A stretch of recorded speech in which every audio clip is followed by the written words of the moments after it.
Hello, कैसे हैं आप लोग। मैं रजनीश गुरु एक बार पुनः आप लोगों का एक्सेलेंस क्लासेस के यूट्यूब चैनल पर स्वागत करता हूं।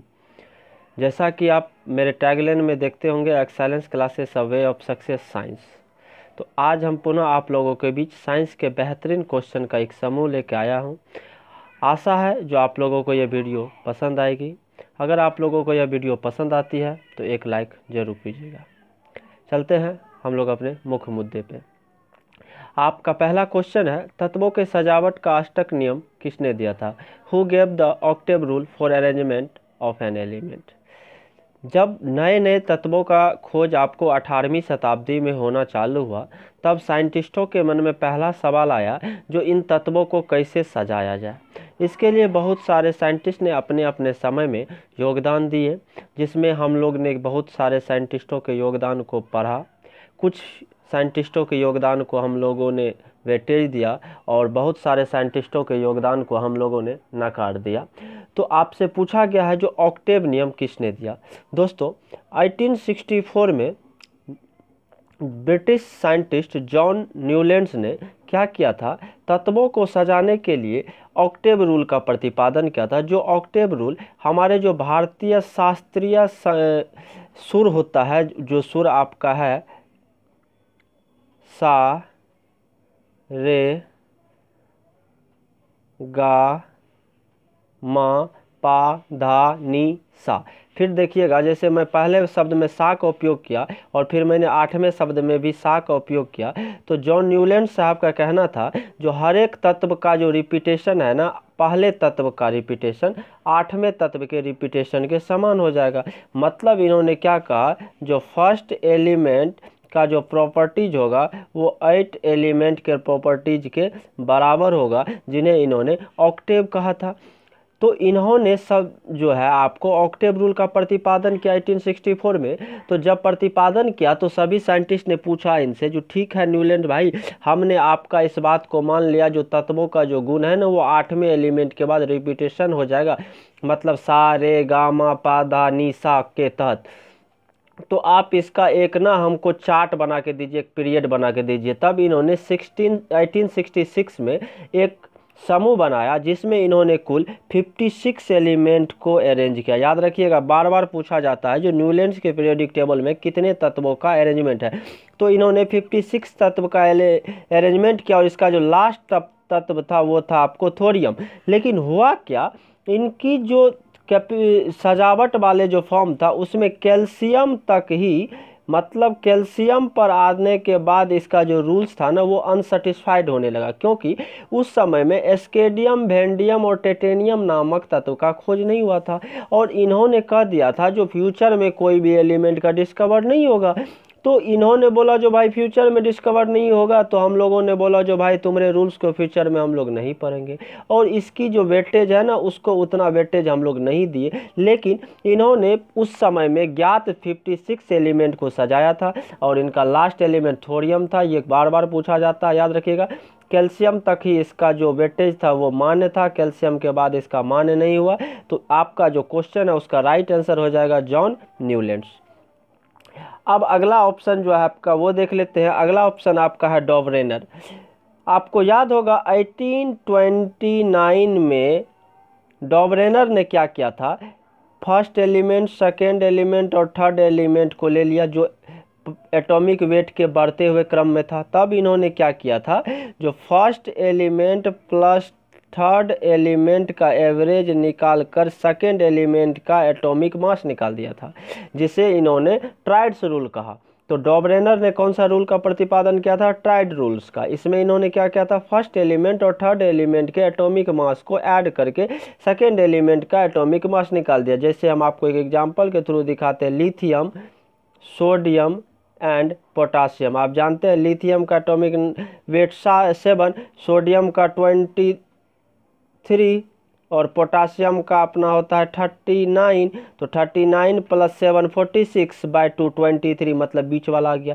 तो ये बात थी आपकी डॉबरेनर साहब की। अगला जो आपका है मेंडलीफ सर ने क्या किया था, अपने समय में ज्ञात 63rd एलिमेंट को, कितने एलिमेंट मैंने बताया दोस्तों, 63rd, मतलब 63 एलिमेंट को, अपने समय में ज्ञात 63 एलिमेंट को एटॉमिक वेट के बढ़ते हुए क्रम पे, मतलब increasing order of atomic weight पे इन्होंने सजाया।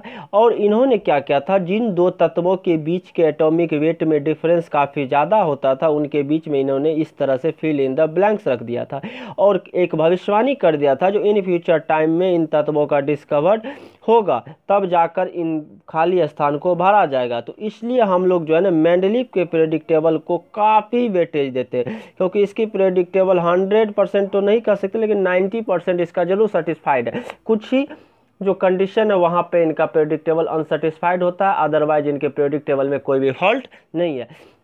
तो नए नए तत्वों का फ्यूचर में डिस्कवर्ड होगा, इसकी जानकारी हमको मेंडलीव सर ने दे दिया था। मेंडलीव सर एक रशियन साइंटिस्ट था। इन्होंने 1969 में अपना प्रेडिक्टेबल को अरेंजमेंट किया और 1972 में इनका जो प्रेडिक्टेबल था वो जर्मन के एक न्यूज़पेपर में छपा और उसी दिन से हम लोग उस प्रेडिक्टेबल को आज पढ़ रहे हैं।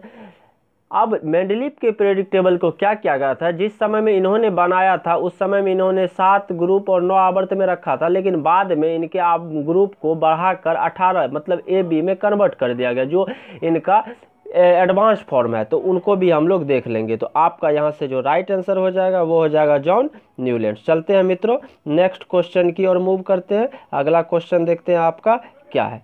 अगला क्वेश्चन आपका है जो स्थितिज ऊर्जा के बराबर है, potential energy is equal to. आप जानते हैं जो ऊर्जा के दो फॉर्म होते हैं, पहला काइनेटिक एनर्जी, दूसरा पोटेंशियल एनर्जी। काइनेटिक एनर्जी को हम लोग गतिज ऊर्जा कहते हैं और पोटेंशियल एनर्जी को हम लोग स्थितिज ऊर्जा कहते हैं। काइनेटिक एनर्जी किसी भी वस्तु में गति के कारण उत्पन्न होती है, मतलब एज अ वेलोसिटी के कारण, और पोटेंशियल एनर्जी किसी भी वस्तु में उसके पोटेंशियल मतलब पोजीशन के कारण उत्पन्न होती है, उसे हम लोग पोटेंशियल एनर्जी कहते हैं। आपसे पूछा गया है जो गतिज ऊर्जा बराबर होता है। दोस्तों किसी भी वस्तु में अगर स्थिति के कारण ऊर्जा उत्पन्न होगी तो स्थिति मतलब हर एक वस्तु का तो द्रव्यमान होता ही m। अब आप जानते हैं हम लोग यहाँ पे जो खड़े हैं पृथ्वी पे वो एज अ ग्रेविटेशनल फोर्स के कारण खड़े हैं, जो ग्रेविटेशनल फोर्स आपका G फॉलो करता है। और हम लोग जब अर्थ से कुछ ऊपर जाएंगे तो कुछ ना कुछ हाइट ले लेंगे तो आपका क्या बन जाएगा H। तो आपका जो पोटेंशियल एनर्जी का जो फॉर्मूला होता है वो हो जाता है PE equal to mgh। PE equal to mgh। कल के वीडियो में हम लोग ने देखा था काइनेटिक एनर्जी का फॉर्मूला हाफ mv², तो इसमें तो दिक्कत है नहीं। एक आपका पॉइंट है यहाँ पे Fs। देखते हैं Fs किसका फॉर्मूला है। तो आप देख रहे हैं जो फोर्स इनटू डिस्प्लेसमेंट, और आप एक परिभाषा जानते होंगे वर्क। वर्क का डिफिनेशन होता है dot product of force and displacement is known as work, मतलब बल और विस्थापन के गुणनफल को हम लोग कार्य कहते हैं। और कार्य का ऐसा यूनिट आप लोग बेहिचक जानते हैं जूल, और इस जूल को दोस्तों मत भूल। तो आपका जो यहाँ से राइट आंसर हो जाएगा पोटेंशियल एनर्जी का फॉर्मूला वो हो जाएगा mgh, काइनेटिक एनर्जी का फॉर्मूला हाफ mv², और वर्क का फॉर्मूला Fs। अब इस वर्क में होता है क्या, कुछ एंगल पे डिपेंड करता है, क्योंकि हम लोग जो कोई भी सामान उठाते हैं उसको कुछ एंगल के रिस्पेक्ट में सामान उठाते हैं, तो इसलिए इसको हम लोग Fs cos थीटा कर देते हैं, जहाँ पे cos थीटा के वैल्यू पर डिपेंड हो जाता है, जिसको हम आपको कभी इसका एक्सपांड में बताएंगे। अभी चलते हैं नेक्स्ट क्वेश्चन की ओर। अगला क्वेश्चन देखते हैं मित्रों क्या है। कह रहा है निम्न में से कौन विद्युत के तापीय घटना पर आधारित नहीं है। Which of the following is not based on the heating effect of electricity. आप जानते हैं जो हमारे यहाँ जो विद्युत के जो भी सामान है वो जब उसमें विद्युत धारा प्रवाहित होती है तो वो धीरे धीरे गर्म होना प्रारंभ होता है। जैसे इलेक्ट्रिक टोस्टर जिसमें हम लोग ब्रेड को पकाते हैं, मतलब उसको सही से एक गर्म करते हैं, तो वो एज अ गर्म होता है। जैसे ही उसमें इलेक्ट्रिसिटी जाती है तो गर्म होना मतलब ताप आना, मतलब हीट होना, मतलब heating effect of the current पर आश्रित हो गया। आयरन देखते हैं जैसे ही आयरन का स्विच लगाते हैं बोर्ड में, आयरन धीरे धीरे गर्म होना लगता है और उससे हम लोग कपड़ा को प्रेस करते हैं, मतलब वो भी हीटिंग इफेक्ट हो गया। केटल मतलब इलेक्ट्रिक के बर्तन, जैसे इलेक्ट्रिक के बर्तन को आप इलेक्ट्रिसिटी से लगा के ऑन कीजिएगा तो वो धीरे धीरे गर्म होने लगता है। लेकिन आपका जो बेल घंटी होता है रूम में या कहीं भी जो आपका घंटी होता है वो कभी भी गर्म नहीं होता, क्योंकि वो हीटिंग इफेक्ट ऑफ इलेक्ट्रिसिटी पे ना काज करके मैग्नेटिक इफेक्ट ऑफ इलेक्ट्रिसिटी पे काज करता है। तो आपका यहाँ से राइट आंसर हो जाएगा दोस्तों बी, मतलब बेल। और बेल आपका काज करता है मैग्नेटिक इफेक्ट ऑफ इलेक्ट्रिसिटी पे, बाकी सब आपका काज करता है हीटिंग इफेक्ट ऑफ इलेक्ट्रिसिटी पे। ठीक है मित्रों, चलते हैं नेक्स्ट क्वेश्चन की ओर। नेक्स्ट क्वेश्चन आपका है, जो किसी परिपथ से 2 एम्पियर की धारा 1 मिनट तक गुजरती है तो आवेश का मान क्या होगा। A current 2 ampere is maintained in a circuit in 1 minute, then charge is. Very good, चलते हैं इस क्वेश्चन में। अब आपको एक फॉर्मूला याद रखना होगा, जो चार्ज को हम लोग Q से डिनोट करते हैं, और ये Q का फॉर्मूला होता है Q equal to I into T. और हम लोग जानते हैं हर एक चीज़ का हम लोग SI यूनिट के फॉर्म में लिखते हैं, और यहाँ पे आपका I दिया हुआ है 2 एम्पियर, तो आपका ये ऑलरेडी SI यूनिट में है 2 हो गया। और टाइम आपका 1 मिनट है, और टाइम का SI यूनिट सेकेंड होता है, तो 1 मिनट इक्वल टू 60 सेकेंड, इसलिए 2 इंटू 60, तो आपका यहाँ से रिजल्ट हो जाएगा 120। और आप लोग जानते हैं जो चार्ज का SI यूनिट कूलम होता है, इसलिए आपका राइट आंसर यहाँ से हो जाएगा 120 कूलम, मतलब Q equal to I T. क्योंकि चार्ज जो होता है ना वो होता है जो किसी भी सर्किट से 1 सेकेंड में कितना इलेक्ट्रिसिटी फॉलो कर रहा है, वही उसका चार्ज होता है। तो इसी फार्मूला पे Q equal to I T पे हम लोगों ने इसका देख लिया, और इसका राइट आंसर निकल गया यहाँ से 120 कूलम। चलते हैं मित्रों नेक्स्ट क्वेश्चन की ओर। निम्न में से कौन अकेला नहीं हो सकता है, मतलब which of the following is not independent for, मतलब कह रहा है जो बल, दबाव और गति में कौन अकेला में घटित नहीं हो सकता। जैसे पहला आपका गति है, आप सपोर्ट कर लीजिए, आप ही चलना प्रारंभ कर दे तो आप में खुद गति आ गया, तो ये काज तो आप खुद कर लिए। दबाव है, आप खुद किसी जगह पे खड़ा हो जाए तो उस जगह पे आप दबाव लगा रहे, प्रेशर लगा रहे। बट अगर फोर्स की बात है तो फोर्स लगाने के लिए आपको अदर थिंग्स का मदद लेना पड़ेगा। जैसे मान लीजिए हम इसी दीवार पे फोर्स लगाए तो एक दीवार हो गया, दूसरा हम हो गया। एक बुक को उठा के हम इस रूम से उस रूम में करें तो एक हम हुए, दूसरा फोर्स हो गया। तो मतलब फोर्स एक ऐसा आपको फिजिकल क्वांटिटी है जो अकेला नहीं होगा, क्योंकि उसके लिए कम से कम 2 थिंग्स का होना जरूरी है, क्योंकि force can not be completed without contact. किसी भी 2 थिंग्स के कांटेक्ट के बिना फोर्स कभी भी कंप्लीट नहीं हो सकता है। इसलिए आपका राइट आंसर यहां से हो जाएगा मित्रों फोर्स। Any doubt? चलते हैं नेक्स्ट क्वेश्चन की ओर। अगला क्वेश्चन आपका है, जो 450 न्यूटन वाली वस्तु का द्रव्यमान क्या होगा। What is the mass of things of 450 Newton. Very good, चलिए अब हम लोग जब न्यूटन को मास में बदलते हैं तो आप याद रखिएगा, जो 1 न्यूटन इक्वल टू मेरा 9.8 होता है। अब अगर हम इसको डिवाइड यहाँ से करें तो अब यहाँ से हम देख लेंगे जो 450 बाय 9.8, ऐसा हम इसलिए किए क्योंकि मेरा जो मास होता है m वो W/g होता है, और g का वैल्यू 9 होता है। ये पॉइंट हटा तो यहाँ से 100 हो गया, 98 अब आपका आ गया 98 पंचा 450 5 9, मतलब आपका राइट आंसर यहाँ से आ जाएगा ए नंबर 45.9 kg। ये क्योंकि m इक्वल टू W/g होता है, क्योंकि W जो वेट जो मेरा होता है वो mg होता है ना, ये हम लोग पढ़े हैं। तो m इक्वल टू W/g, इस फॉर्मूला पे हम लोग ने इसका वैल्यू निकाल लिया 45.9 ग्राम। चलते हैं नेक्स्ट क्वेश्चन की ओर। अगला क्वेश्चन अपना है, दूरी को मापने वाला यंत्र है, the measurement of distance by the. अब देखिए पहला आपका गति है, दूसरा डायरेक्शन है, और तीसरा ओडोमीटर है।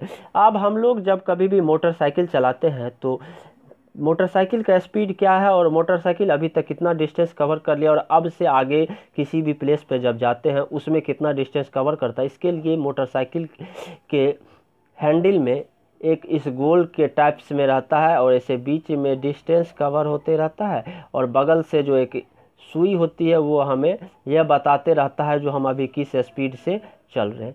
इसको दोस्तों हम लोग ओडोमीटर कहते हैं, और इसी ओडोमीटर से हम लोग दूरी को मापते हैं।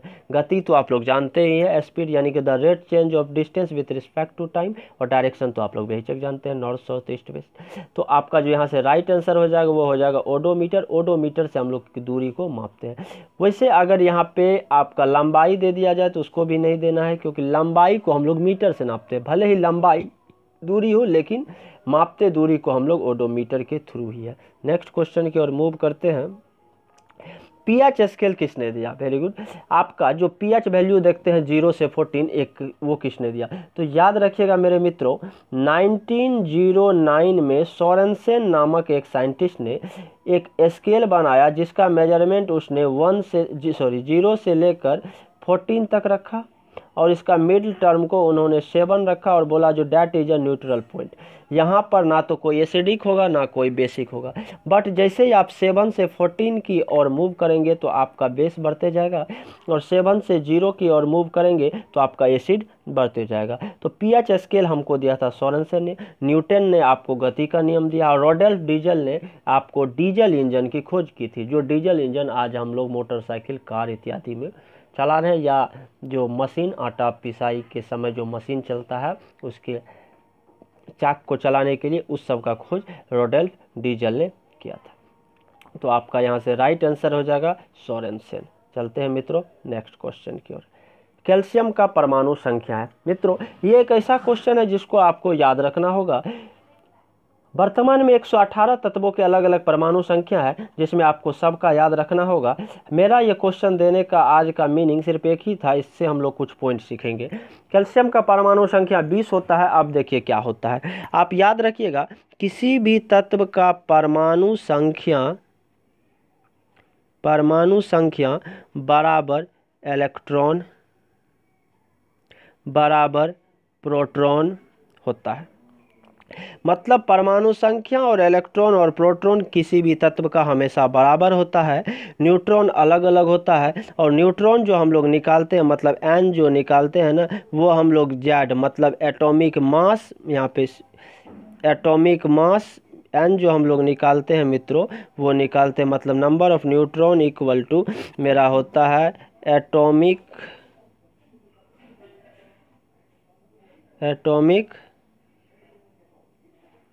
मास minus proton. Number of neutron equal to atomic mass minus proton. मान लीजिए किसी भी अगर एटम है तो उसके सेंटर में हमेशा आपका न्यूट्रॉन प्लस प्रोटॉन रहता है, और इलेक्ट्रॉन इसके बाहर इलेक्ट्रिफिकल फोर्स के द्वारा हमेशा मूव करते रहता है। तो आज के कुछ क्वेश्चन का समूह आपके बीच में था। आशा करते हैं आप लोगों को यह अच्छा लगेगा। मिलते हैं हम लोग कल नेक्स्ट वीडियो में। तब तक के लिए इस वीडियो को देखिए, एंजॉय कीजिए। जय हिंद।